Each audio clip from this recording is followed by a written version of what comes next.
Hello friends, good morning. இன்னைக்கு காலையில் பார்த்தீங்கன்னா என்ன சமையல்னா புதினா சாதம் குக்கரில் எப்படி செய்யலான்றது பார்க்கலாம். முதல்ல குக்கரில் எண்ணெய் ஊற்றி வச்சாச்சு. பார்த்தீங்கன்னா ஸ்பைசஸ் போடணும்.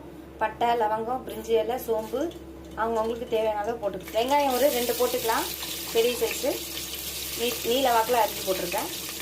ஒரு 5 5லேருந்து 6 காரத்துக்கு ஏற்ப காஞ்ச மிளகா, பச்சை மிளகா போட்டுக்கலாம். பச்சை மிளகா மட்டும் தான் காரம், மிளகாத்தூள்ல போட மாட்டோம். தக்காளி ஒன்று போட்டால் போதும். எல்லாம் வதக்கிக்கலாம். இஞ்சி பூண்டு பேஸ்ட் 1 ஸ்பூன் போட்டு வதக்கிக்கலாம். அதுக்கப்புறம் புதினா 1 கைனா, கொத்தமல்லி 1/2 கை, 2த்தையும் போட்டு மிக்சி ஜாரில் அரைச்சிக்கலாம். அவ்வளோதான், புதினா கொத்தமல்லியும் அரைச்சாச்சு. அந்த விழுதையும் ஊற்றிக்கலாம். எல்லாத்தையும் கலந்து எண்ணெய் பிரிஞ்சு வரட்டும். வதங்கி பச்சை வாசனை போட்டோம். வதங்கி எண்ணெய் பிரிஞ்சிருச்சு. இப்போ அரிசியை கழுவி வச்சிருக்க போட்டுக்கலாம். தேவையான அளவு தண்ணி ஊற்றிக்கலாம். ஃப்ரெண்ட்ஸ், தேவையான அளவு உப்பு போட்டுக்கலாம். குக்கர் மூடி 2 விசில் வச்சா போதும். இது பொன்னி அரிசி தான்.